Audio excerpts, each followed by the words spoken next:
mbokki Sénégal man Ahmadou Diop seen fidèle chroniqueur hebdomadaire ak seen serviteur moo leen di nuyu ci sunu waxtaan wi ñu tuddee xew-xew réew mi ma fas yéene leen ko defal bu soobee yàlla bu ma fi yàlla bàyyee bu leen fi yàlla bàyyee talaata bu nekk à partir de 17h GMT heure de Dakar ñu leen koy defal à travers les ondes de notre radio sunuker.com dutu leen ko jaawatle sunu radio exceptionnel bu mag bi de renommée internationale kon xam ngeen ne tey talaata 10 août 2021 sunu waxtaan wi ñu tuddee xew-xew réew mi day gën a am solo duma tay di ko wax sunu Sénégal gii coow li bari na day gën a bari waaye nag coow li dañ koy orienté Macky Sall ak ay mercenaires am dañuy def abstraction ci ndëngte de la République des scandales ñoo ko tey parce que yaakaar nañ ne ñoom rek ñoo am xam-xam te amuñu xam-xam ay mercenaires lañu c'est ça la vérité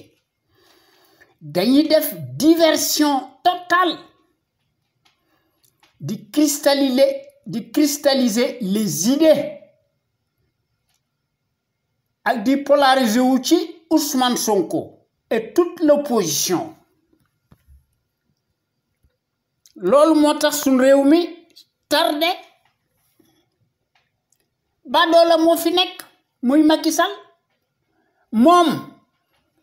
ci 2012 dafa yoroon am dëndëm di tëgg naan rupture totale lépp day leer waaye lépp dafa lëndëm kurus depuis 9 ans loolu moo fi nekk te il faut que ñu wax ko lu def waxu lu ay di njambat Macky Sall moomunu ak ay surgaam dañuy tàlli ñareet dañuy xar mat ay workat yu mag lañu seen làmmiñ dafa rëy démb ñenn ñi dañ doon tirer à boulet rouge sur Macky Sall tey kenn xàmmeetu leen sunu Sénégal gi moo tax mu jël ndaare Seybani Sougou le lanceur d'alerte def ne Doudou Ndir mi jiite maanaam nekk président de la Sénat kooku c'est en toute illégalité depuis le 31 mai 2011 ndax Seybani Sougou le juriste li mu wax moo am kenn mënu ko dindi ba illa yow mi diini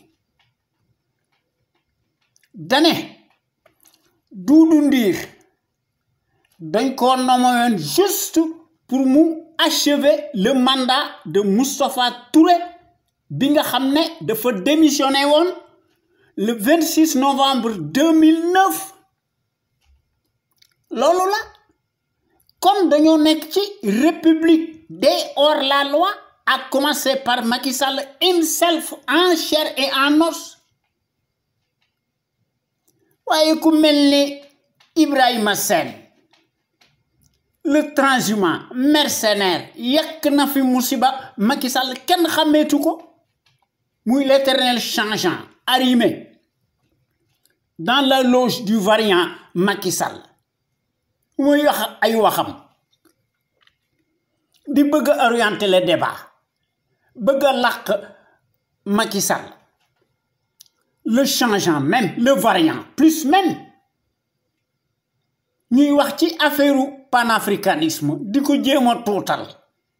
di jéem a tuutal Ousmane Sonko et toute l'opposition mais ñooñu ay workat lañu Ibrahima Sène bokk na ci maa ko wax ndax moom ci boppam rek ci la nekk li ko njariñ wala njariñam. L'inverse mooy la trahison est source de promotion sociale et de gagne-pain. Kon dañoo nekk ci totalitarisme à la Gestapo. juumuma ci li may wax li ma wax moo am. Macky Sall moo nekk le spécialiste des coups tordus. Waaw, de placer ces hommes les plus fidèles captifs d'Unguru et sa justice de carpette injuste, instrumentalisée, triée au volet, action ramassée de cluster, nga xam ne dañuy porter atteinte aux contradictions politiques. Ndax Macky Sall li mu doon dige defut ci dara ba dara boo lay jeex warkat noonu ngay defe te feeñ na lu ëpp tuuru. Macky Sall mi di digle càngaay dafa masa takk tilim lëndëm kurus ci jubadi la masa nekk waasoom lay fal mu teg ko ci culture. baadoola boo ko dénkee am réew baadoola ni moom lay fal, surtout baadoola boo xam ne daf koy obéir. Badio Camara dañ ko takkal ndomboy tànk ci France ak ñoom Macky Sall, Moustapha Niass, ñoom ñépp Mimi Touré kenn manqué wu ci. La majorité Abdoul Mbaye y compris. Kon ci man réew la nekk léegi. Macky Sall nous a tous menti, il nous a trompé, il nous a enfariné. Te mu ngi ñuy habitué bés bu yàlla sàkk à des faux bons sur toute la ligne. Imposteur la, un escroc de grand chemin, franc-maçon jusqu'à l'abîme. Bim toogee ci siis bi riego di fen di dajale maanaam bi mu nekkee ci sous les lambris dorés dafa montrer son véritable visage hideux. fàtte na la taxoon ñu fal ko nga xam ne dañ ko fal ci Sénégal à cause de l'esclandre de ces milliards de francs CFA yi nga xam ne daf ko sàcc dans des postes de nomination tànn sa bu la neex. nga xam ne aussi à cause de notre étourderie généralisée à l'échelle nationale. waaye en Afrique dite honteusement francophone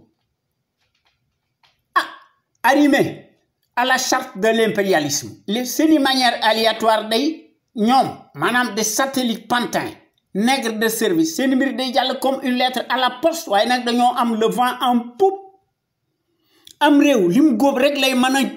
lim ji rek lay mën a góob neexu tax waaye loolu moo fi am. Les principaux pouvoirs politiques qui se sont succédés ont manifestement failli à leur mission régalienne. musuñoo déglu benn yoon Cheikh Anta Diop nga xam ne qu'on le veuille ou non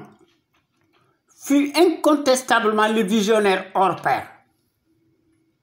l'éternelle figure de proue, charismatique, l'icône exceptionnelle, emblématique, le gros calibre, homme d'honneur, le kamit panafricain, le plus grand savant historique, scientifique, linguiste, égyptologue, historien, le plus considérable et le plus élevé de tous les temps par sa capacité fertile et par son intelligence boo xam ne daf ko prouver à maintes reprises à travers le monde entier et par ses conférences rigoureusement scientifiques mu élaborer ko objectivement mu teg ko ci dëgg teg ko ci science. mbindam yooyu dafa nekk de marbre et d'actualité et dans la postérité, il n'en déplaise aux falsificateurs historiques de tous les temps. Cheikh Anta Diop était en avance de plusieurs siècles sur ses contemporains. waaye bizarrement sunu Sénégal gii nga xam ne kenn xàmmeetu ko dafa dellu ginnaaw en arrière de 100 ans. Les poupées nègres de service multimilliardaires, mercenaires, politicards désertiques, des postes de nomination tànn sa bu la neex ci rapine ci la ñu nekk foofu la Macky Sall jóge sont les plus nuls. mënuñoo def benn recherche scientifique peu ou prou waaye nag dañ leen di beral loxo ndax dañoo am ginnaaw am réew nag bu décidé ne day jël ndaare ñi ko bëgg a yilif de dañ ko yilif rek loolu day moo fi nekk. Macky Sall ci décret présidentialiste inflationniste automatique qui la nekk mu koy servir de gouvernance bancalement ethnique et indigne muy le potentat nga xam ne bu defee ay njombeem daf koy nier vertement lu nu mën a def il faut que ñu changer la constitution moribonde qui a un caractère ludique, pervers, idyllique et blasphématoire, autoritaire ndax mooy garantir l'impunité d'un Dieu sur terre nga xam ne constitution moribonde bi dañ ko importer ñu imposer nu ko kenn musuñu ko élaborer ni voter à l'unanimité par voie référendaire par des Sénégalais et des Sénégalaises, par nous-mêmes et pour nous-mêmes, si ce n'était la volonté de Senghor, yal na ko yàlla xare àjjana kon dañuy tàngal naan un état de droit moo fi am kenn mënut a tabax un état de droit en marchant sur des cadavres ndax Macky Sall ci loolu la nekkul ci leneen élucidé benn crime te waxam bari woon na mook ay gaayam ñaata crime lañ fi def yoo xam ne ba nëgëni du leer waaye nag ci opposition bi la ñuy wax ak ñi nga xam ne dañuy lankandare maanaam les Sénégalais et les Sénégalaises xam ngeen ne loolu affaire jubadi la constitution moribonde dañ ko fay war a jële ndax mooy autorisé par devers le statut d'immunité qui est source d'impunité par définition dans les faits buñ ko fi dindiwul le mal chronique ira nécessairement en pis au pays de la Teranga suñu réew mii nga xam ne fi la ñu dëkk fi la ñu juddoo am fi bàjjan am fi ay nijaay am fi ay baay lépp am fi ci sunu Sénégal gi nga xam ne réewum gaynde la benn baadoo la nekk fi la jël ñu wit sunu Sénégal gi ñu naan la République du Sénégal et non sénégalaise. Il y a nuance puisque l'étrange constitution est écrite exclusivement en français te li ci gën a doy waar boo déggut nasaraan doo falu xanaa nun wolof nekku fi te wolof moo nekk la langue la plus populaire consensuelle ñépp ko dégg waaye nag constitution moribonde bi dafa nekk une photocopie boo xam ne dañ koy distribuer dans les 13 autres pays francophones sous tutelle coloniale alors que buñ ko tuddewoon la République sénégalaise aurait pu avoir plus de tonalité et de portée politique France gii ñuy roy République française la ñuy wax Algérie République algérienne démocratique la ñuy wax ak dëkk yi nga xam ne dañoo am fayda waaye depuis 2012 ba naga ni li fi amoon na ku su néew ci justice jóge na fi benn baal moo fi nekk ab baadoo la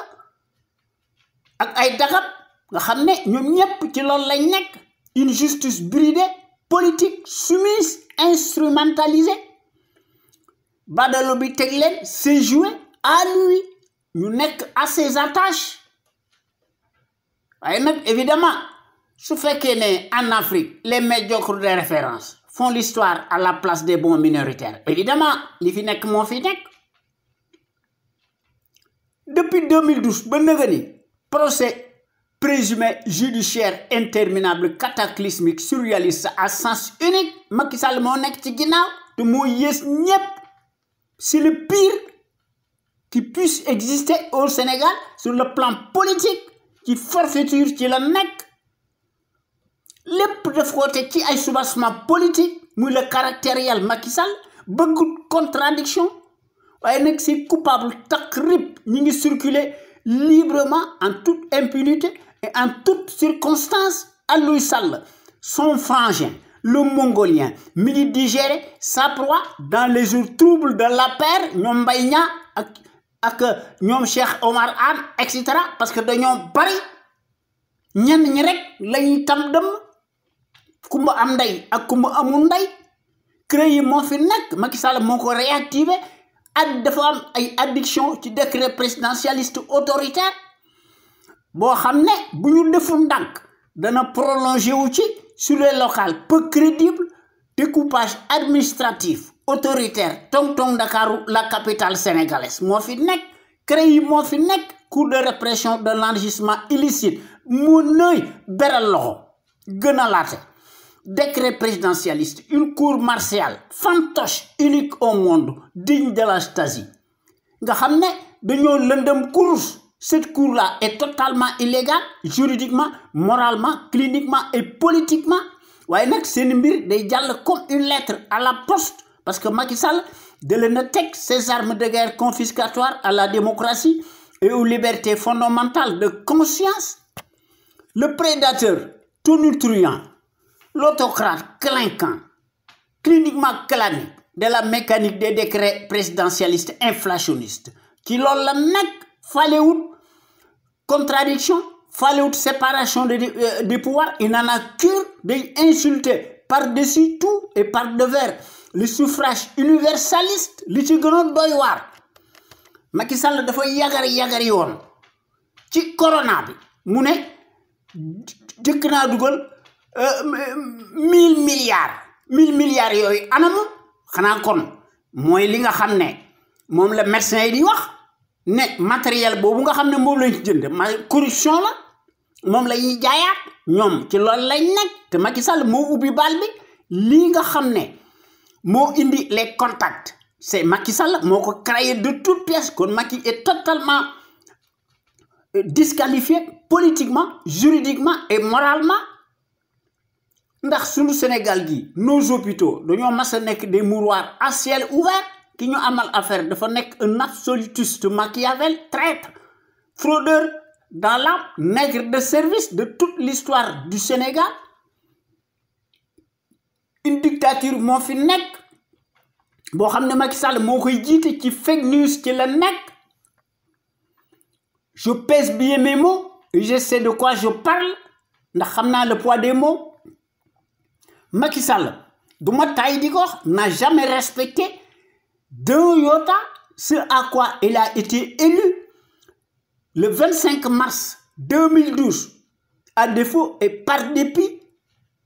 dans des conditions totalement exceptionnelles, inédites et à cause de notre étourderie généralisée à l'échelle nationale fennatina ndax dafay digge woon ne dana wàññi mandaam de 7 à 5 ans anamu kàcceetina te loolu gis nañ ko ci la pitoyable parodie et référendaire dëmm mu doon wax ne référendum boobu son mandat en cours bokku ci xam ngeen ne kooku workat bu mag la Macky jouit du pouvoir te maanaam sax il est vindicatif maanaam dafa mel ni que doonoo mere à cause de l'histoire te loolu doy na kii man le multimilliardaire des postes de nomination nga xam ne muy Macky Sall bokk na ci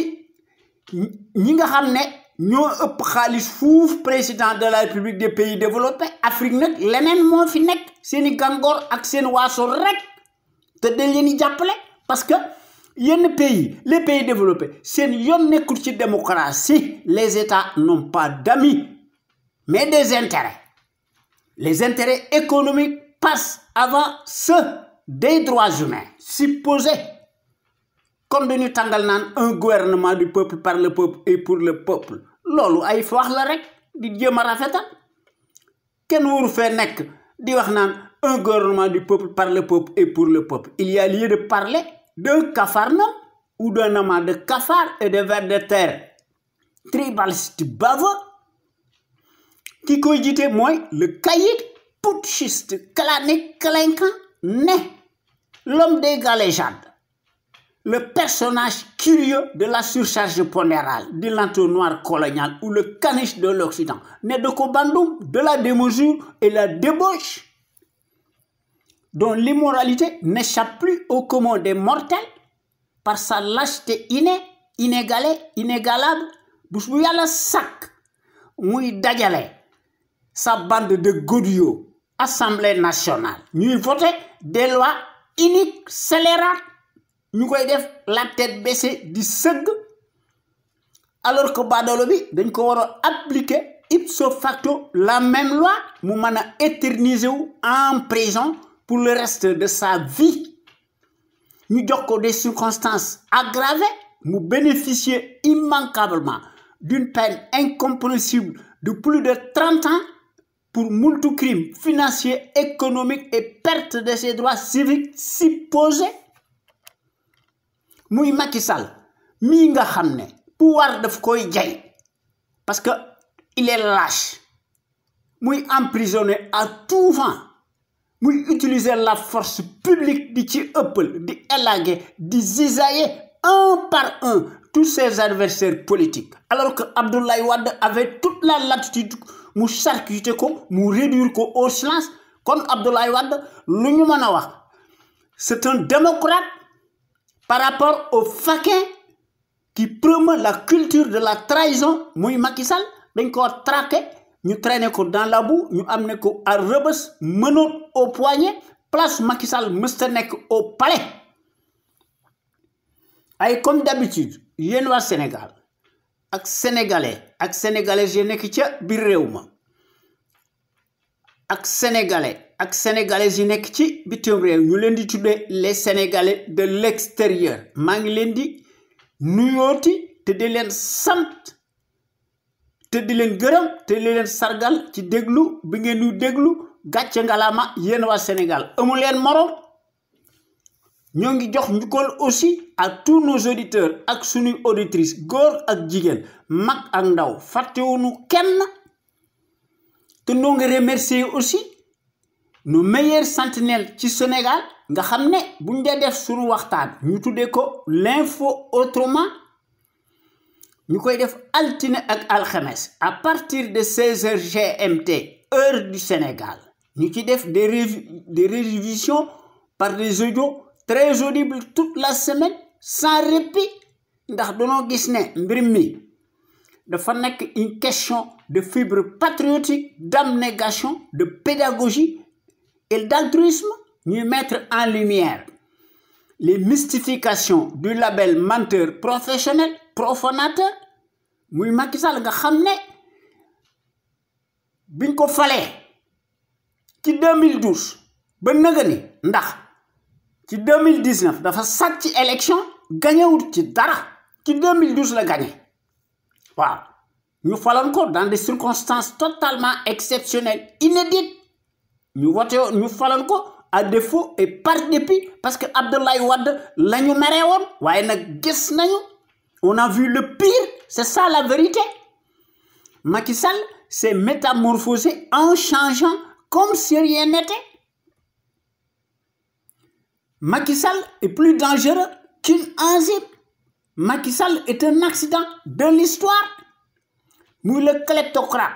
minable des horloges de l'heure, agitateur, traître, teigneur dans l'âme. Amul benn scrupule te amul benn lueur d'humilité, peu ou prou ou de moralité. Xam na ko dans son fort intérieur qui est en totale putréfaction. waaye nag Macky Sall toute sa politique daf ko mas a teg ci ay tappale ay combine nga xam ne ci loolu la nekk mu teg ko ci mécanisme douta mu yaakaar ne mën naa jafandiku ci sur la bande de ces justiciers nga xam ne dañuy sëgg ñu exécuté wu ndax dañuy obéir au doigt et à l'œil du farandole waaw du fabricateur des fake news muy Macky Sall mu leen di considérer comme ses armes de guerre évidemment lu jiwoo jeexul jógu fa waaye no góor yi nga xam ne bokk nañ ci bu nu paree ci sunu waxtaan ci l'info autrement ñu indi beneen waxtaan ñu tuddee ko en toute objectivité loolu doyut dimanche bu nekk ci loolu lan nekk ñu indi beneen waxtaan ñu tuddee ko la voix des jeunes maanaam baatu ndaw ñi ak yoonu ndaw ñi ñu ci def suñu réflexion remarquable prodigieuse di ko tabal ci bopp sénégalais yi ak sénégalaises yi à travers les ondes de notre radio Sunu Kër FM la première radio exceptionnelle de renommée internationale nekk ca Californie waaye ñun ñi nga xam ne ñoo nekk ci conscience patriotique pour le changement xam sa réew bëgg sa réew jariñ sa réew sunu existence li ko waral lenn la danoo bëgg tabaxaat sunu réew mi jubbanti ko nu am fi ay la yéwén un état régalien de droit, séparation des pouvoirs am fi et une justice impartiale am fi et non soumise, de manière que képp koo xam ne gis nga lu la naqari nga teg ko ci dëgg waroo am l'épée de Damoclès boo xam ne muy peser sur ta tête. Un état de droit noonu ngay defee waaye kii dafa jubadi parce que xam na ne état de droit su fi amee das koy folli loolu moo tax muy foqar ci waaye dana fi jóge ci nii mbàcc na mu neex ko mu naqari ko. Sans la liberté kenn mënut a tabax dara lu jag waaye l'envoyé spécial colonial attitré en Afrique et accrédité à Dakar moom day ci li ci coobare boppam rek ci la nekk ndax pouvoir bi daf koo jaay ndax yaakaaru ko woon. Ci 2012 ba nga ni daal noo ngi assister à une république des scandales ak seeni casserole torrentielle ndax dañoo nekk ci la république des comploteurs, des insulteurs acclamés, des fauteurs de troubles à l'ordre public ci la ñu nekk avec le summum nag d'une dictature qui tourne à plein régime intégralement négationniste d'apartheid ci parjure cataclysmique ci la ñu nekk di ci accommodé wu lu ñu gën a def lu dëng ñuy allumer des contre-feux ñu ciy focaliser wu de manière que chaque Sénégalais ak Sénégalais ñu perte seeni Kocc Barma ñoo ko tey loolu habileté politique la das koy jàng ci école yi waaye ñun ñi nga xam ne ñoo nekk ci CPC loolu bokkul ak suñu gis-gis de la démocratie. Sunu Sénégal gii lu ñu mën a wax dafa mas a nekk un grand pays historique au point de vue du savoir pluriel et de la morale éternelle en puissance waaye baadalo bi de yoonam nekku ci muy Macky Sall le champion de la rupture aléatoire et de la corruption, de la pagaille même. C'est le chantre du népotisme nga xam ne de l'archaïsme, du cannibalisme politique, des transvasements et de la transhumance tout azimut di ger la nekk waaye li jaaxal li nga xam ne moo ci doy waar une certaine presse démb qui se déchaînait pour un oui pour un non et de façon péremptoire abusive sur l'ancien régime bu Abdoulaye Wade qui en avait naturellement pour son grade ñu ko doon traiter de tous les anathèmes du monde et de tous les péchés waaye bi nga xam ne parce que ci jamono jooju dañoo xiifoon lool waaye fii mu nekk kenn attunu leen dañoo engraissé wu bu baax waaw la même influence répugnante dañoo changé curieusement seeni peau waaye dañuy garder seeni nature waaye nag dañuy crypter les discours du menteur professionnel nga xam ne day briser de plus en plus les consciences abîmées. La même servilité dañuy changer de tonalité et de sémantique préfère arrondir les angles ñu ciy indi des propos aigres-doux yoo xam ne ci loolu lañ nekk xam ne Macky Sall ci loolu la nekk waaye nag ñoom dañuy rafetal di def des propos obscurs clairs ndax ñi mu ñoo ndax leen rek la ndax ñu mu wax ne Macky day ger moo tax ñuy wax ne Macky Sall a pêché de gros morceaux di rafetal waaye daanaka benn la sàcc la mi ngi ko jële dans la caisse blanche te loolu crime la. Macky Sall nag moom dafa mas a nekk di def l'apologie du colonialisme monétaire maanaam l'ingérence monétaire coloniale colonie française d'Afrique voilà nga xam ne Macky mësta am benn fiscalisme politique encore moins de patriotisme ni de panafricanisme waaye nag da doon déclarer ne la monnaie coloniale daal est bonne à garder waaye bi nga xamante ne bii ne nous les panafricains doonoo nekk debout ba tey jii ndax lu jiwoo jeexul jógu fa ñu yore suñuy pilim di diingat l'éco waaw di diingat franc CFA bi te éco bi sax dañ koy diingat léegi lépp la ñuy diingat loo xam ne baaxul ci noonu parce que ay tappale la mook Alassane Ouattara daal et compagnie yaakaar ne mën na ñoo nax ñoo daal l'éco dana ñëw waaye nag léegi randal nañ ko ba 2027 waaye li nga xam ne daal moo ci nekk éco beeg franc CFA bi daal benn la ndax c'est bonnet blanc ak blanc bonnet waaye ñun ñi nga xam ne ñoo nekk ci conscience patriotique pour le changement xam sa réew bëgg sa réew jariñ sa réew noo ngi di ngat bu baax ci suñu digg penc la gestion népotique et gabégique du Sénégal par un parti politique une coalition de partis et une famille te noo ngi di ngat bu baax ci suñu digg penc mi l'accaparement des ressources du Sénégal par une seule famille paresseuse ak son clan Macky Sall sàcc alalu réew mépp di ko pàccoo li beral loxo muy tànn waasoom mu jox leen des postes de haute stratégie nga xam ne mbir mi buñ ko seetloo ba seetlu ko corporatisme la indignement ethnique sans éthique ni équité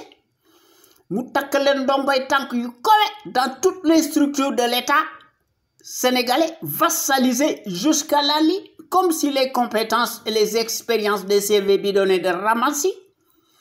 se mesurent scandaleusement à l'aune des mêmes patronymes particuliers visiblement bien sonnants nga xam ne se mesure voilà Macky Sall ci loolu la nekk kooku mooy la conviction surannée surréaliste du négationniste Macky Sall qui foule du pied bés bu yàlla sàkk les affaires de la cité mu koy prouver matériellement sur le terrain du crime par sa petitesse d'esprit ndax ci xam-xamam bu gàtt day gis ne les postes octroyés se conçoivent exclusivement à l'aune du bazar et au nom de la consanguinité ethnique et à la proximité de l'idolâtrie représentée par le binôme des mystifications indignement idiocratiques te Mariam Faye xam na ci dara ak ay mbokkam ak ay magam Macky Sall a nommé plus qu'un village entier portant les mêmes patronymes particuliers visiblement bien sonnants loolu moo tax yéen góor yi ñoo ngi leen di ñaan ngeen di ñëw di fraterniser ci conscience patriotique pour le changement xam sa réew bëgg sa réew jëriñ sa réew sunu Sénégal gi moo ciy gagné ak sénégalais yi ak sénégalaises yi ndax bu ñu bëggee mën nañ ko ñu def ko dans le sens des progrès exponentiels ensemble tout est possible experts yi ñi ngi fi jàngkat yi ñi ngi fi scientifique yi ñi ngi fi ressources humaines yi manqué wu fi li fi manqué mooy booloo am mbooloo moo fi manqué waaye réew moo xam ne une minorité toute puissante qui est beaucoup plus structurée que l'ensemble des Sénégalais candidats ñu leen di womat réew moomu de luñ ko teg dagat na waaye ñëpp xam nañu daal su fi notre rajo suñu kër nekkutoon àdduna tukki ndax képp koo xam ne yëkkati nga sa kàddu nga teg ko ci dëgg wax ko ci digg penc mi ñëpp dégg ko kooku de daanaka bala moo pare le tyran encombrant day déglu ba pare yónni ses tontons Macoute maanaam ses auxiliaires de service kooku ñu cueillir ko manu militari ñu defal ko mandat de dépôt presto illico waaye les fonctionnaires paresseux politicards mercenaires alimentaires alignés tous accroupis se transforment en sarabande de vers de terre li ñu mas a doon ndax dañoo mas a nekk le symbole maléfique des traîtres baveux unifiés dans l'âme boivent sans répit le calice jusqu'à la lie du haut de leur rang et qui vivent en toute impunité et en toutes circonstances sur l'épaule de la République nga xam ne dañuy naan Kati Diatabé te leneen lay naan ndax boo dégloo seeni discours xam ne dañoo fooy sàngara lañu gëm que ci ndox ne tarisse pas d'éloge nag à l'égard du fasciste encombrant lequel paraît-il n'a pas de défaut mais rien que des qualités te gëmuñu ci dara ndax baadoolo bi day jël ses propres intérêts mu lié ko à ceux de ses parrains tapis dans l'ombre ñu koy def dans le secret des dieux et de façon souterraine ñu koy def nag matériellement et au nom de la stratégie géopolitique internationale golo di bay babu di dunde waaye nag noonu doonoo nekk ci sunuy fatalisme ak ci sunuy résignation ak ci sunuy consentement réactionnaire dynamique moo tax li fi nekk di fi nekk waaye li ko walal loolu la lenn la singularité de paysage de l'échiquier politique sénégalais ñoom ñëpp dañuy xar mat fu tooy rek la ñu nekk ndax dañoo tàyyel te gis nañ ko ci seeni platitude bis bu yàlla sàkk musuñoo nekk des intellos, c'est des incultes. Se travestissent, se transhument piteusement, véritablement en abrutis dévergondés, d'un camp à l'autre, à chaque magistrature obliquée, et ces morts infinies ne sont en définitive que les symboles de la tartufferie nauséabonde, ne roulent que pour eux-mêmes, ne doivent leur promotion sociale indue qu'à la mesure de leur immoralité de bas étage, nga xam ne dañuy changer seeni trajectoire en fonction des rétributions financières selon la météo du moment. waaye li yées ci ab dëkk une presse farandole ndax presse dafa baax ci ab dëkk presse dafa nekk un élément catalyseur loolu lay nekk waaye presse boo xam ne dañ koy jatan di ko yilif ñoom di dem seen wax bari yoon na waaye kenn xàmmeetu leen ndax mbir mi dañ ko tegoon ci seeni propre intérêt mesquin mal placé moo tax badalo bi indi fi l'aide à la presse te kooku corruption la waaye Macky day yoonum nekkul ci misère galopante et le chômage endémique ndax diggée mi bari yoon na lool surtout nag buñ ci boolee l'augmentation des denrées de première nécessité ceeb bi diwlin bi lépp a seer corona bi kon fan lañ jëm ñu boole ci nag les récurrentes courant électrique waaw les coupures intempestives récurrentes du courant électrique nga xam ne fu ko takk weesu na ko day atteindre des proportions démesurées sans compter nag les factures de complaisance et le manque d'eau potable ndax ndox mi dafa am plomb waaye ku mun de lijjanti sam ndox munoo lijjanti sa courant boo nee da ngay def plan Sénégal émergent de loolu ay kàcc la waaye plan Sénégal émergent boo xam ne expert sénégalais yi ñi ngi fi ñu koy jox Macky Sall def teg ci seen poche 200 milliards laay ko wax feeñ ku jot feeñ waaye nag yaakaar nañ ne ñoonu gën a muus waaye li wóor daal mooy lenn émergence coloniale daal ak ethnique moo fi nekk en puissance waaw waaye nag Macky Sall moom day rendre l'ascenseur à ses parrains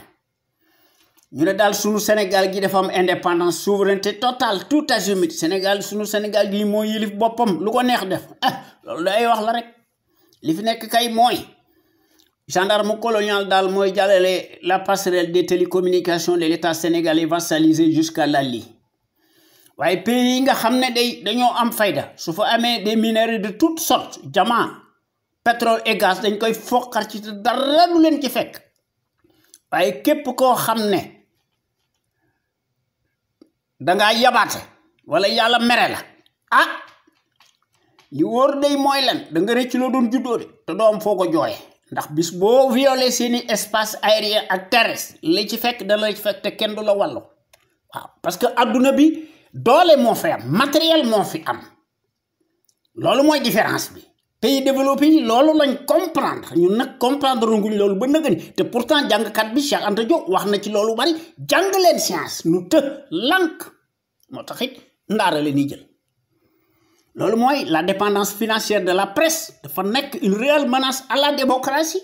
te loolu cela en dit long sur une certaine presse corrompue jusqu'à Lali nga xam ne amuñu benn moralité peu ou prou devient affreuse, affluente par son abondance nauséabonde, pantouflarde, affamée, par définition, pourrie de la tête aux pieds, ñu laaj pitance de laaj ndimbal di tàllal seeni loxo ak seeni këll di tuubal sàcckat bi nga xam ne en se dégonflant à la place publique parce que engraissé ridiculement par les deniers de l'État nga xam ne Macky Sall daf koy sàcc ci poosu état bi te loolu c'est totalement illégal waaye nag cette presse là ñoom de seen yoon nekkul ci la déontologie professionnelle journalistique s'en fout de tout et piétine allègrement les traitements objectifs des informations indispensables,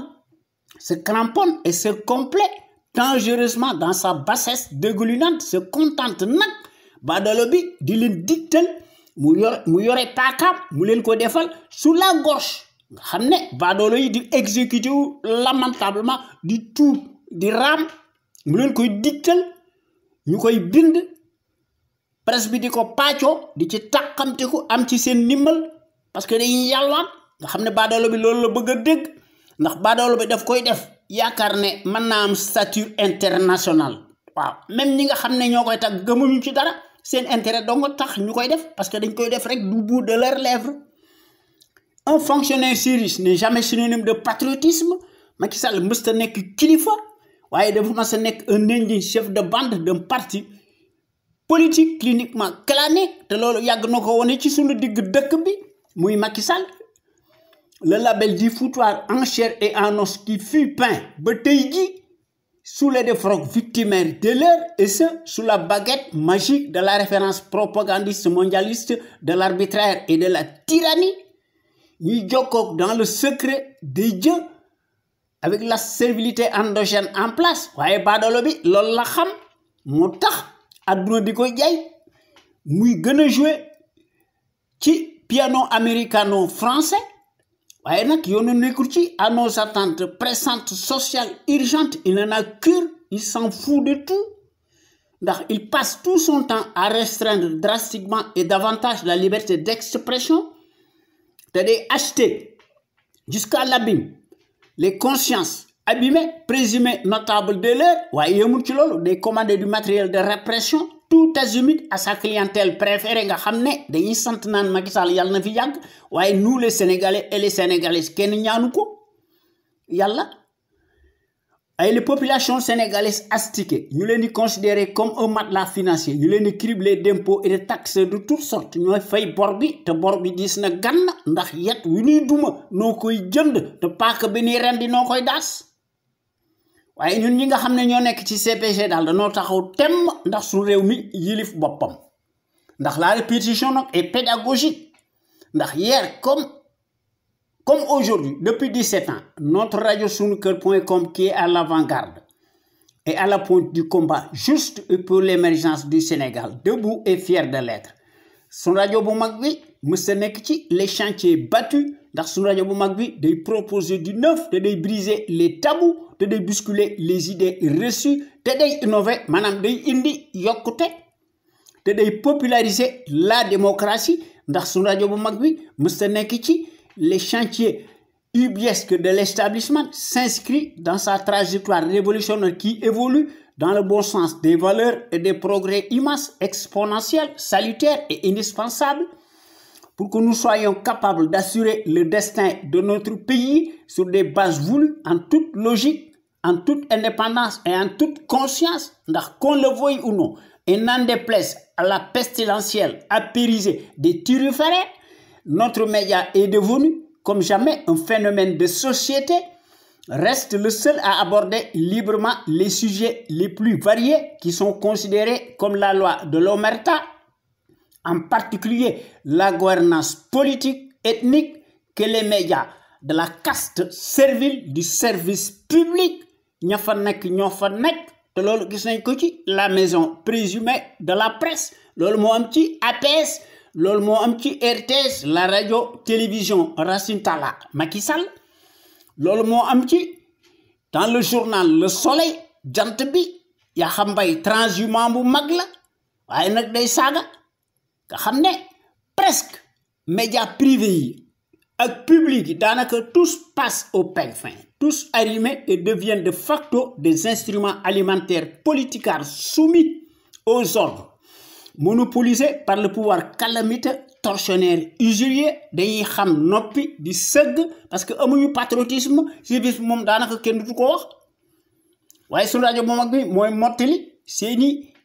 ndëngte te loolu gis nañ ko tant par la qualité des informations qui sont largement publiées à travers notre site sunuker.com que par les analyses pertinentes des sentinelles sénégalaises nga xam ne ñooy wax ci sun rajo bu mag bi l'avant-garde du civisme et du patriotisme te loolu noo koy def en toute humilité wax dëgg yàlla te loolu dafa nekk une exclusivité de notre site sunuker.com ak sun rajo bu mag bi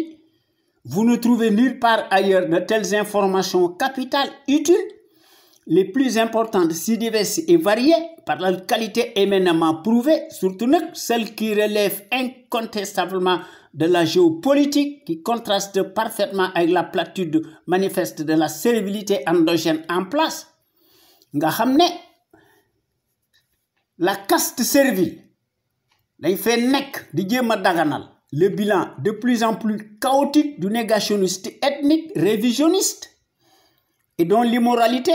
malodorante sans égal, exceptionnelle et substantielle à son taux d'ADN. Évidemment, il n'y a rien d'étonnant de la part d'un professionnel menteur,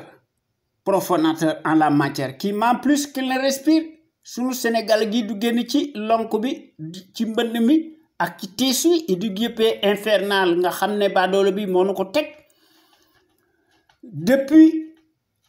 juróom-ñeenti at ëpp na nañ ko wàññi. Il faut que ñu régler le compte du traître Macky Sall en chair et en os et sa bande de fripouilles alignés bu ñu ko defut liñ ci fekk moo nu ciy fekk. Sun rajo bu mag un panel d'intellectuels, d'hommes et de femmes ñoom ñépp dañoo mas a nekk de gros calibre doués en matière grise s'expriment librement en toute logique, en toute connaissance de cause et en toute conscience. Ñi ngi démontrer magistralement seeni capacité intellectuelle parce que dañoo nekk des têtes bien pleines te dañuy décortiquer di décrypter l'actualité nationale et internationale et qui font part de leur expertise sur les produits toxiques chimiques, notamment les faits divers scientifiques, sanitaires, sociaux, religieux, politiques, sans oublier les incivilités patentes dont sont coupables les politicards véreux qui ont manifestement failli à leur mission régalienne ndax dañuy gën a ubbeeti la boîte de Pandore à certains citoyens égarés par leur manque de conscience, se soulagent publiquement aux abords des bâtiments. Waaye notre rajo sunu kër daal moo nekk comme jamais l'éternelle cheville ouvrière des sentinelles sénégalaises, aux vérités implacables, aux bras d'acier inachetables, et qui font constamment preuve d'analyse pertinente sans complaisance, ne souffrant d'aucune ambiguïté sur la chose publique au Sénégal. Muy sunu Sénégal yi nga xam ne soo ubbee l'actualité bi da ngay jommi ndax actualité bi day senn di siit duñu xam fan la ñuy commencé ak fan la ñuy teeral dañuy seet li nga xam ne mënuñu ko ñàkk ba ñu wax ko waaye ñun ñi nga xam ne ñoo nekk ci conscience patriotique xam sa réew bëgg sa réew jariñ si réew li ñu yitteel daal mooy fexe ba unir rassembler autant de patriotes sénégalais autour de l'idéal commun. Pour cela il faut que nous ñëpp ñu am ci suñuy détermination ñu indi ci patriotisme boole ci civisme boole ci intelligence bu mat sëkk ñu boole ci la ténacité et la démocratie participative inclusive à l'échelle nationale ñu teg ko ci sur la clé de voûte maanaam la volonté politique de chaque sénégalais ak sénégalaise nga xam ne suñu Sénégal gi nekk le phare de la démocratie, plein développement économique, politique, militaire, financier am fi son soldats si ñu jox leen moyens yu takku extensible ndax ñu mën a assurer la sécurité de nos frontières aériennes et terrestres et la liberté d'expression des biens et des personnes ndax ku lay dimbali day ëmb sa sangal te loolu gis nañ ko ci Mali waaye jàngkat bu mag bi day loolu la doon wax ndax Cheikh Anta Diop savait de quoi il parlait ndax moom da daan mas a wax ne l'Afrique doit opter pour une politique de développement scientifique et intellectuel et y mettre le prix. Sa vulnérabilité excessive des 5 derniers siècles est la conséquence d'une déficience technique. Le développement intellectuel est le moyen le plus sûr de faire cesser le chantage, les brimades, les humiliations. L'Afrique peut redevenir un centre d'initiative et de décisions scientifiques au lieu de croire qu'elle est condamnée à rester l'appendice, le champ d'expansion économique des pays développés. waaye baadoole yi day ñëw seen yoon nekku ci ndax dañ cee gis seeni njariñ ñi nga xam ne aussi ñoo leen di defal seeni accord de défense ñoom it dañ ciy gagné waaw ay nag population bi day taxul ñu def ko ndax Afrique bu jubee kenn duutu def immigration wala ay sénégalais expatriés du fi am ay nag tubaab bi day inverser discours am ak sémantique immigration lay wax ak expatriation waaw moo tax ñun tamit ñu nekk ci suñuy combat légitime il faut que nous réformions impérativement le régime moribond prédateur par définition, nous remplacer par le régime parlementaire. Leneen lu nu mën a def day nekk lu un coup d'épée dans l'eau. Il faut que ñu tabaxaat suñu dëkk bi ñu gën koo tabax ñu indi fi des principes démocratiques et des institutions fortes, inviolables, respectées par des patriotes sénégalais imbus de la fibre d'honneur.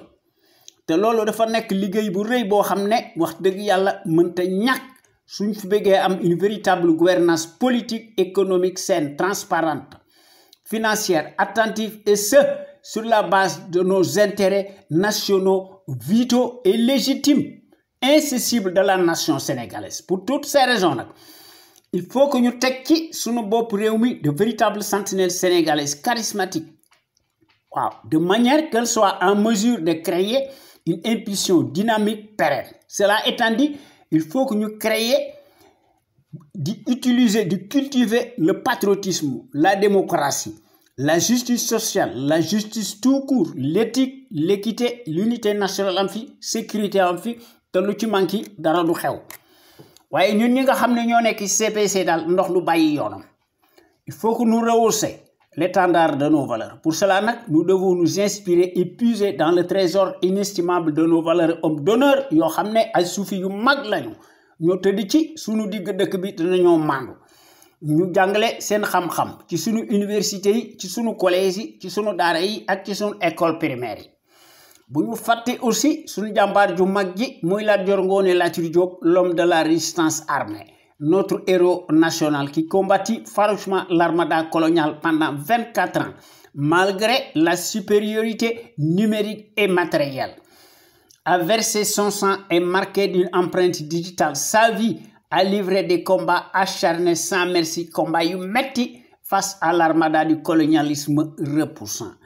Lat Dior Ngoné Latyr Diop, notre héros national qui tomba sur le champ de l'honneur, les armes à la main, à la bataille de Derklé le jeudi 27 octobre 1886 avec 2 de ses enfants majeurs, Thiendella Niabass et Sakhawere Niabass. Beaucoup de ces guerriers, ils laissèrent leur vie ce jour-là. Yana len yalla xare aljana ci combat historique bobu resté de marbre nek ci Derklé. Nga xamné dans l'histoire du Sénégal, en tout cas demb ci Kajoor, n'importe qui ne pouvait pas prétendre le titre de Damel du Kajoor. Ndax ci jamono jooju li ngay wuyoo dang koy nuru ndax ci jamono jooju soo bëggee nekk Damel di Kajoor, il fallait avoir l'esprit du sacrifice et la capacité de résistance. Te da nga war a am fitu gaynde, te da nga war a nekk un homme de poigne, te doo trembler comme une feuille morte, te da nga war a subir nag autant d'épreuves d'endurance tout azimut, te da nga war a combattre en même temps sur le terrain des hostilités. Te Lat Dior Ngoné Latyr Diop def na ko à l'âge de 15 ans keneen defu ko waaye sunu Sénégal gii des temps modernes méconnaissable kenn xàmmeetu ko te ki nga xam ne moo ci jiitu muy sàcckat bu mag bii nga xam ne dafa fen ba jàll ndax ci Sénégal fen ak xaalis mooy fale du ay discours du am njàng du maanu. Nos soi-disant présidentialistes de la République des ténèbres, tous dañoo nekk des multimilliardaires par des raccourcis politiques, des postes de nomination tànn sa bu la neex, se réduisent lamentablement en roitelets pour n'être que des abrutis poltrons, des clowns de pacotille entourés de garde-corps, se donnent ridiculement la qualité de dirigeants imaginaires. Ndax ragal yu mag lañu. Te bu ñu fàtte aussi les gros intellectuels de la trempe de Cheikh Anta Diop ak Mamadou Dia, que sais-je encore. Il faut que ñu cultiver fi le civisme chez les populations. Le civisme est le reflet décent de tout citoyen responsable qui a sa place dans la société. Le civisme implique le savoir-faire et la civilité. Lorsqu'il s'agit de la chose publique, en tant que citoyen à part entière, soo amee droit da nga war a ay dewaat waaye Macky Sall de moom ñëpp xam nañ ci li mu nekk waaye ñun ñi nga xam ne ñoo nekk ci CPC nekk membre actif. Ñun day bokk noonu ci l'avant-garde yi nga xam ne dañoo bëgg a yéen nit ñi exclusivement sur la chose publique. Ndax ci loolu nag ñoo ngi ci def une vaste campagne de sensibilisation massive tout azimut, de manière que chaque Sénégalais ak Sénégalaise foo mën a nekk ci àdduna bi da nga war a armé de ton bulletin de vote. Seet ki nga xam ne ginnaawam set na biiram set na du rambaaj du fen du wor waaw ñu woteel ko librement en toute logique en toute conscience et en toute indépendance c'est ki nga xam ne mooy défendre par son altruisme récurrent exponentiel maanaam ki nga xam ne mooy défendre l'intérêt général ñu woteel ko su fekkente ne bii ne scrutin am na waaye day du ma tàyyi di ko wax de Macky Sall de ñëpp xam nañ ne ay carte moo tax mu falu waaye nag fen na ba jàll waaye bi mu toogee siis bi war na jikko ju ñaaw ji nekk ci moom un lâche noonu ngay def moo tax mu fayantoo ci démb parce que dafa tële waaw parce que amul benn noblesse peu ou prou kooku noonu rek lay mën a mel ci ADN la mbir mi fayantoo la jikko la ci deret la neexu tax waaye loolu moo fekk kooku warkat bu mag la muy Macky Sall ay carte du ko fi jële leneen moo ko fi jële maa ko wax waaw ci corruption la gëm ci lay jafandu ndax dafa fuuy Macky Sall est réfractaire à la démocratie il faut que ñu génn ci suñuy li nga xam ne moo ñuy tardé ñu utiliser d'autres paramètres distincts des cycles électoraux ndax nag changement réel radical en fait en action matérielle la ligne droite est la plus rapide il ne sert à rien de courir il faut partir à point du ma tàyyi di ko wax te Macky Sall suffrage universaliste di ko génne ci pouvoir bi parce que dafa xam li mu def parce que day bañ ko koy juger il faut que kon ñu génn ci suñuy convention pacifique ñu contraindre ko par la force mu nekk ko mu naqari ko mu abdiquer abandonner lui-même ñu juger ko pour moult trahison boo xam ne moo ko def inventé nu dara ndax classe bu Macky Sall gi Alassane Ouattara dañuy gis ne les scrutins de pacotille ñu ngi ko jouer nécessairement dans la cour des voleurs en bande organisée ndax dañuy gis ne c'est une simple formalité administrative qui passe comme une lettre à la poste kon sunu Sénégal gi mënta échapper vraiment aux contingences mondiales obligatoires su fekkee ne bëgg naa yilif boppam waaye notre rajo sunu kër bu mag bi day c'est notre rajo la plus crédible ndax sunu rajo bu mag bi dafa am des qualités exceptionnelles la qualité nag est avant tout un état d'esprit qui vise à l'excellence yokkute am fi ci jëf ak ci jikko woon ko askan wi bu leer naññe loolu la sunu rajo bi am ak le véritable sentinelle sénégalais qui s'exprime librement, en toute logique, en toute indépendance et en toute conscience sur des bases voulues et qui compensent par leur esprit alerte la bassesse et la médiocrité d'une certaine classe politicarde, plutocrate, multimilliardaire des raccourcis politiques. Les sentinelles sénégalaises qui s'expriment à travers notre radio sunu kër ñoom ñëpp dañoo am une logique patriotique nationaliste bien placée qu'elle distille peu à peu dans les consciences sénégalaises pour que suñu réew mi aille de l'avant sunu Sénégal gi topp ci sur la trajectoire des grandes nations émergentes ndax ñëpp xam nañ ne quant à elle sunu rajo bu mag bi historiquement et présentement elle est par définition la référence exemplaire et à la différence d'une certaine caste servile achetable de référence s'accommode mécaniquement et hystériquement par la désinformation et la manipulation n'agit qu'au doigt et à l'œil du régime capitulaire négationniste et de son chef valet, menteur professionnel, profanateur, mécréant, franc-maçon, nègre de service en place. Muy Macky Sall. Nga xam ne notre radio sunuker.com fidèle à elle-même dans sa ligne éditoriale bu ñu wax dëgg qu'on l'y connaît reste bien le rempart de la démocratie réelle qui porte par excellence la marque du support médiatique sénégalais, le plus libre pour son indépendance plausible par rapport à un exécutif corrompu, juge et parti, impulsif et qui dicte par devers sa propre loi arbitraire au nom de la tyrannie. Ndax suñu rajo bu mag bi gor yi nekk ñu fi rek di ŋàññi wala di sànni ay xeer bu yàlla sàkk nag dañuy proposer des solutions concrètes, pérennes, idoines et tangibles ndax ñu mën fee tabax un véritable Sénégal émergent totalement opposé à celui des menteries inflationnistes fascistes. Kon nag tey nanu wax ci sunu temu tey bi maanaam sunu temu tey bi mooy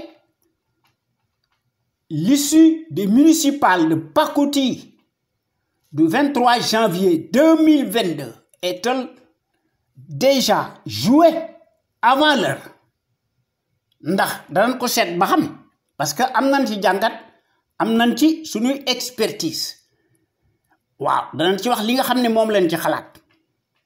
ndax mbir mi affaire démocratie la ku ne am ci sa grille de lecture ndax loolu aussi bokk na ci démocratie kon nañ ko seet ba xam ni mu demee waaw maanaam compte tenu du climat délétère en pis nga xam ne day gën a yokk semble-t-il les dés sont-ils déjà pipés waaw maanaam est-ce que la messe est déjà dite? Comme on dit, la bonne marmite se sent par son odeur.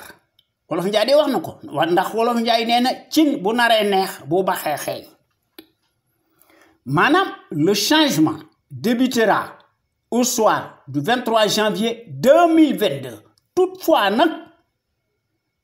il aura lieu. Waaw. Ou alors au contraire ce sera toujours l'éternel recommencement.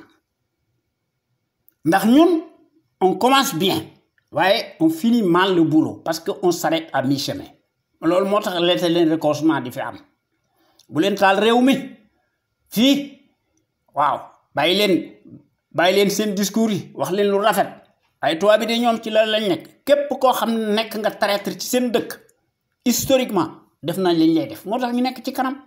yore seeni avion seeni guidage laser par ordinateur parce que ñoo yëlif seen bopp ñun nag dañoo nekk ci à la paire taillée. Voilà la réalité neexu tax nag waaye loolu moo fi am maanaam ici par malheur et auquel cas nag notre léthargie prendra le dessus, nous sortirons définitivement de l'histoire pour ne plus être waaw maanaam duutuñu dugg mukk ba illaa yow mi di ni ci histoire ndax li ñu woote nekkunu ko waaw ndax li ngay wuyoo danga koy nuru. On avait commencé bien nag ci mars bi passé xëy na peut-être mbir mi dana def tilt ci gor yi ñu jóg nag jël seeni matukaay ndax baadalo bii de dafa nekk ci ay manœuvre yoo xam ne buñ ko bàyyee ci li mu nar problème dana am ci réew mi de ay nag yoonam nekku ci waaw ndax en ce moment-là quoi que l'on puisse dire nous serons tous maudits par notre consentement réactionnaire ndax kenn du nu wàllu te kenn du nuy dimbali et pourquoi nu nuy dimbali ndax hors la tambouille du fabricateur n'augure rien de bon kii li muy togg neexul voilà et nous nous interrogeons en toute légitimité sur les manœuvres dilatoires du fabricateur dont l'ambiguïté ne souffre d'aucune discussion possible ñuy titré naan affaire de 94 milliards francs CFA. Ousmane Sonko perte son ultime recours devant la cour d'appel, qui est en définition acquise pour la cause et les faits du malfaiteur. waaye li nga xam ne moo ci nekk Badio Camara mi nga xam ne te ji la wàllu gën a aay ndax dañ koo takkal ndomboy tànk yu bari gratifié ko ci France Macky Sall seeni gouvernement di def seeni conseil ministériel bidon ñu koy def ci Élysée xam nga réew moom bu ne dafa am indépendance loolu ay wax la France du def loolu waaye nag noonu daanaka noonu doonoo nekk ci précaré di ko daganal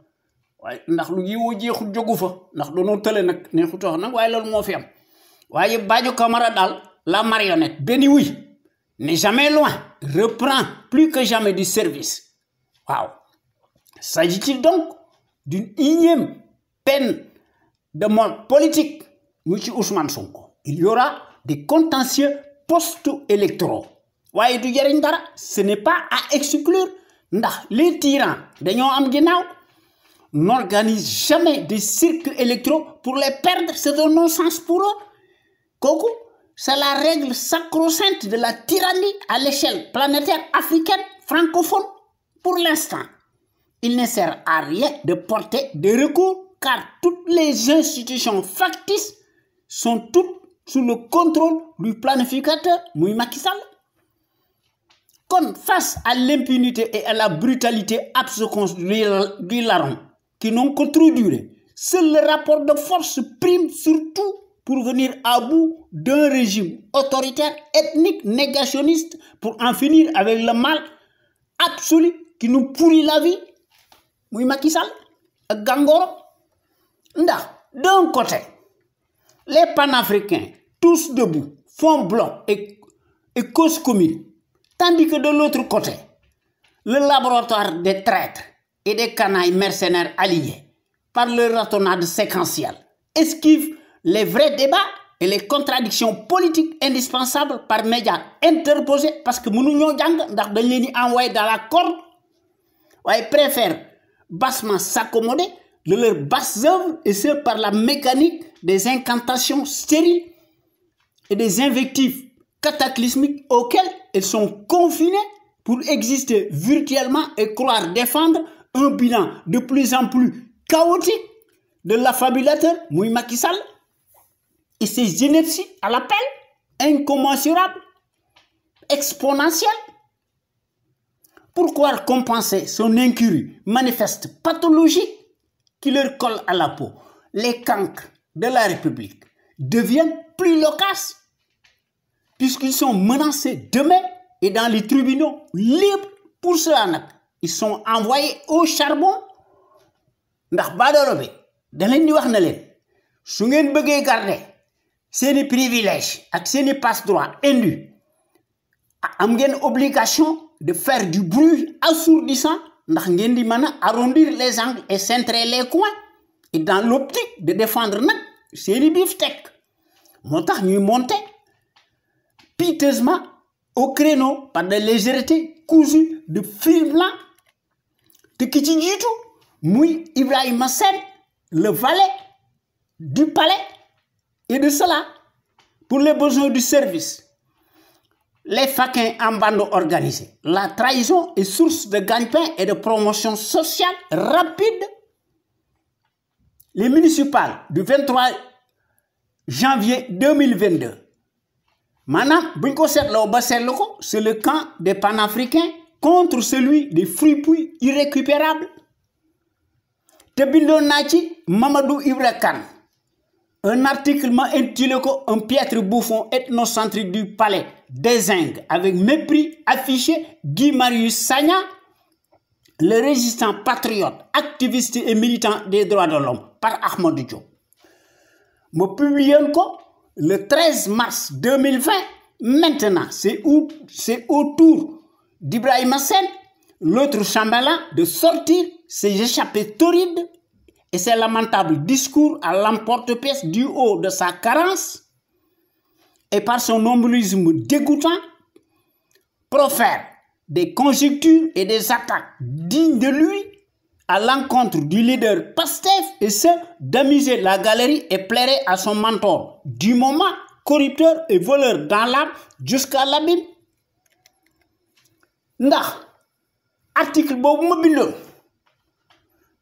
ci Mamadou Ibra Kane dama ci doon wax ne il n'y a pas de démocratie s'il n'y a pas le respect des droits de l'homme et de la liberté d'expression, s'il n'y a pas de justice impartiale, s'il n'y a pas de justice sociale ou des institutions libres, indépendantes et souveraines.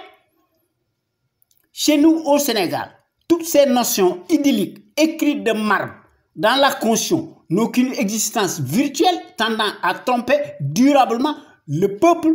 qui est pris pour des gueux. Dans toute l'histoire du Sénégal, il n'y a jamais eu autant de violence, autant de violations automatiques des droits de l'homme et d'arrestations arbitraires massives d'opposants, de citoyens et de citoyennes pour un oui, pour un non, que sous le vassal béni oui de l'Occident, le revanchard de la résilience ethnique pro-coloniale aime tant se réjouir du pouvoir et pour régler des comptes avec ses adversaires politiques immédiats. Guy Marius Khamnakidara, le résistant patriote, activiste et militant des droits de l'homme et une quantité industrielle d'opposants que xamné ñi ngi fay bus bu yalla sak on leur tribu écrivait ci jamono joju dans cet article cité. Je le dis en toute humilité, mes écrits sont toujours de marbre et d'actualité et dans la postérité. Pour rappel, j'ai écrit et publié dans mon blog le 8 février 2013 un article intitulé « Communication et intellectualisme opportuniste » par Ahmadou Diop. Par Ahmadou Diop, man mi mako bind keneen bind ko. Ndax li taxoon moo koy bind xam naa ko ndax tey jii la wàllu gën a aay. Maintenant, s'agissant de l'idéologue, le plus souvent, il retourne sa veste en fonction du climat selon qu'il soit en bonne posture, au bon et au mauvais et au bon endroit.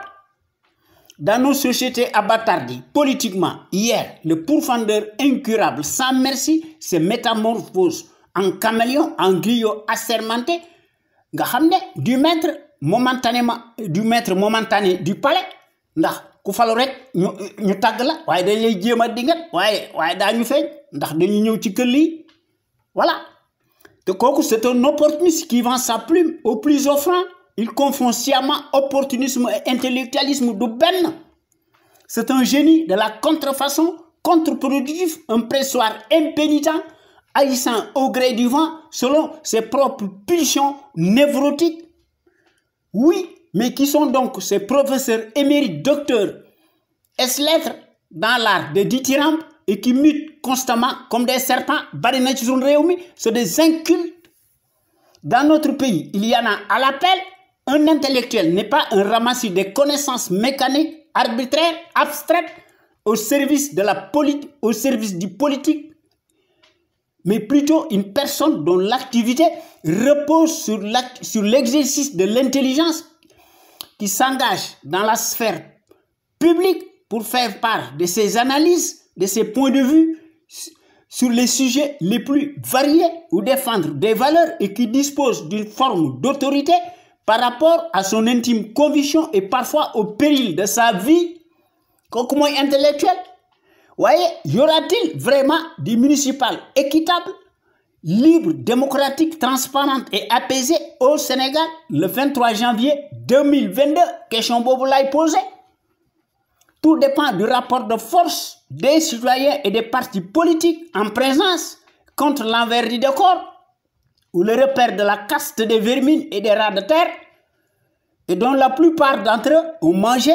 et brouté dans tous les râteliers et non des moindres. Je veux parler de l'opportuniste le pire vendu de son espèce, ou l'égoïste agitateur dévergondé déclaré, le soumis, l'opportuniste de tous les temps est plus connu sous le prototype de la gauche rouge, caviar, des pantalonnades à retourner depuis belle lurette sa veste de façon incongrue. Il s'agit bien du très bavard mercenaire, farandole, en l'occurrence Ibrahim Hassen, le prétendu journaliste de pacotille, Koulout, pitre de la démesure et des pantalonnades à couper le souffle. Mangi cité ses propos qui donnent la chair de poule. Ndax Ibrahim Hassen da doon wax ne Macky Sall est parrainé par une loge maçonnique. Moom la doon wax ci mars 2012. Ibrahim Hassen yokk ci ne ndax mi ngi laaj Macky Sall ndax mu expliquer aux Sénégalais pourquoi en pré-campagne électorale Macky Sall n'est que le seul candidat à être reçu par les présidents du Gabon, du Togo et de la Côte d'Ivoire. Avant mu yokk ci ne Macky Sall peut expliquer qu'il ait bénéficié du soutien public du parti de Nicolas Sarkozy, muy UMP, le jour de son congrès d'investiture à Dakar. Ibrahim Hassen tollanti est même allé jusqu'à accuser le patron de l'Alliance pour la République APR d'appartenir à une loge maçonnique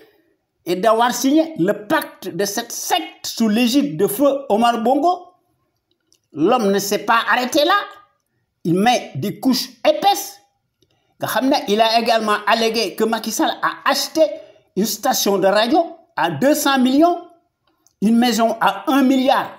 mise au nom de son épouse, un château à Pelgenor, et Ibrahim Hassen yokku di gën a invectiver le candidat qualifié au deuxième tour. Tu as assez menti au Sénégal. Il est temps que tu sois découvert. Comment Ibrahim Hassen, pour qui se prend le lamentable misérable Ibrahim Hassen, l'envoyé spécial du palais, des paroles dédites, n'a jamais gagné rien de lui-même, vit constamment au crochet de la République vassalisée, s'ingère et interfère directement dans une affaire publique et pendante à la justice. Nous dit-on, l'unique violeur terroriste, c'est Macky Sall, l'abreuvoir des déchets toxiques, que le camérier se le dise et se le tienne pour dire dans quelle planète sommes-nous au Sénégal, nous au Poutourou. L'aberrant mortifère, malgré ses litanies démentielles, a vendu sa plume au diable. Macky Sall, le plus offrant et dont la parole n'a jamais valu son pesant d'or, ne dispose d'aucune moralité, ni de conviction, encore moins de rigueur. si ce n'est la défense absurde, mesquine de ses intérêts crypto-personnels mal placés et sous l'autel de son surmoi démesuré, fait partie de la galaxie des prédateurs corrompus qui ne roulent qu'au gré du vent selon la météo du moment et les rétributions financières volées dans les caisses de l'État par un escroc de classe exceptionnelle, Mouy Macky Sall. C'est ce plou-là, primitif, de la rhétorique de caniveau, Mouy Ibrahima Sène, eu le kilo de vouloir rabaisser par la petite porte Ousmane Sonko et compagnie. Décidément, au lieu de faire profil bas, les traîtres agissent sans foi ni loi, n'ont aucune vertu, ni éthique, ni équité. On a tout vu et tout entendu depuis l'arrivée par accident du flibustier, le fabricateur des fake news et dénommé le casseur du siècle violeur au Sénégal. Le pouvoir est par définition au moins de chantage, de jouissance, d'oppression et de pression. Les mêmes causes irréfrégables reproduisent nécessairement les effets nocifs, n'est-ce pas? Compte tenu des éléments dont nous disposons, à savoir le manque de transparence, criard, de clarté, de visibilité et surtout les zones d'ombre concernant les inscriptions à compte-gouttes des jeunes ciblés, triés au volet dans les listes électorales, sont autant de sources d'inquiétude, notamment le secret du fichier électoral très opaque et auquel s'y ajoute, pour ne rien arranger, l'illégalité de Doudou Ndir, président de la Sénat, commission électorale autonome. Mon œil, soi-disant, n'est qu'une vue de l'esprit, dont le moins que l'on puisse dire n'est que de nom, ne nous convainc pas absolument. Pour toutes ces raisons, nous nous interrogeons légitimement sur l'issue de la comédie habituelle et pour cause. Toutefois, que les municipales se tiendront quand même à date échue pour faire beau, mais celles-ci ne se dérouleront certainement pas dans les règles optimales de l'art, comme il en existe dans les pays civilisés qui respectent leur institution à la lettre, le caractère standard établi comme la prunelle de leurs yeux. Dans un état de droit régalien délivré, la démocratie tangible, optimale, réelle, rigoureuse et équitable, qui se veut exemplaire et exempte de tout reproche comme tel, il faudrait absolument que les conditions factuelles ci-dessus soient réunies. À défaut, ce sera un hold-up électoral au Sénégal. Tout est anormal ou presque illégal et dans le sens du recul, le soi-disant Conseil constitutionnel politique illégal ou le bras armé du caractériel a tranché et rejeté à bras raccourcis le recours de l'opposition à défrayer la chronique et fait le chou gras de la presse endogène. C'est tout simplement du gangstérisme d'État et sur fond de la perversion machiavélique. Point barre, il n'y a rien, ni plus ni moins. Le Conseil constitutionnel politique, Macky Sall qui est juge et parti, il faut nommer ces 3 nouveaux membres résignés à sa propre cause à lui, avec un vice-président. Et pourquoi et à quelle fin légalise, entérine une fois de plus une forfaiture, une dictature, nous donne la mesure d'un totalitarisme à la Gestapo comme système doctrinaire fasciste de la malgouvernance. Pour justifier l'injustifiable, Macky Sall n'est jamais un kilifa digne de lui au sens élevé du terme, mais un indigne chef de bande d'un parti cliniquement clanique par sa platitude récurrente, lave à grande eau la vie illégale de son ramassis de clusters talibanisés, talignarés.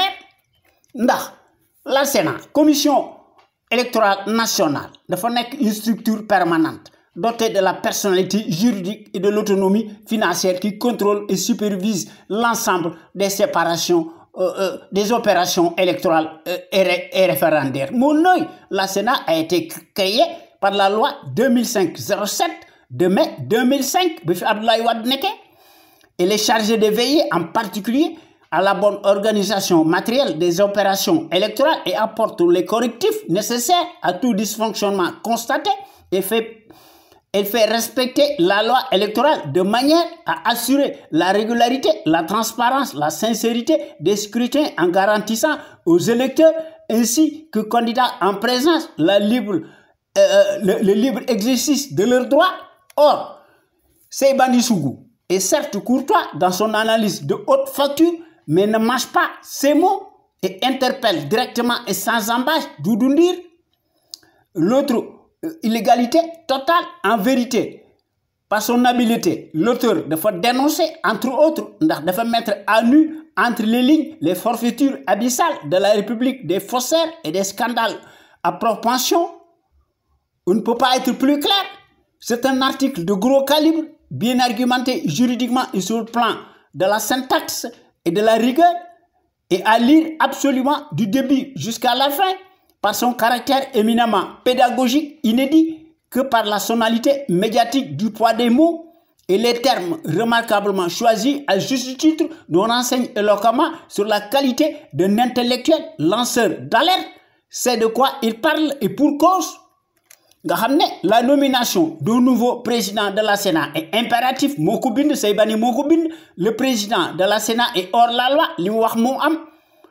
Il ne peut ni présider la Sénat lors des prochaines élections, ni contrôler la transparence et les sincérités et la sincérité des scrutins. Si on n'est pas vigilant et sur nos gardes, nous aurons encore des gueules de bois quand demain fera jour. Comme à l'accoutumée, à bon entendeur, salut. Quand vous gagnez, je vous rendez-vous. Inch'Allah, à travers les ondes de notre radio Sunuker FM, la première radio panafricaine de Californie, une radio exceptionnelle, de renommée internationale. Merci, Djerejof.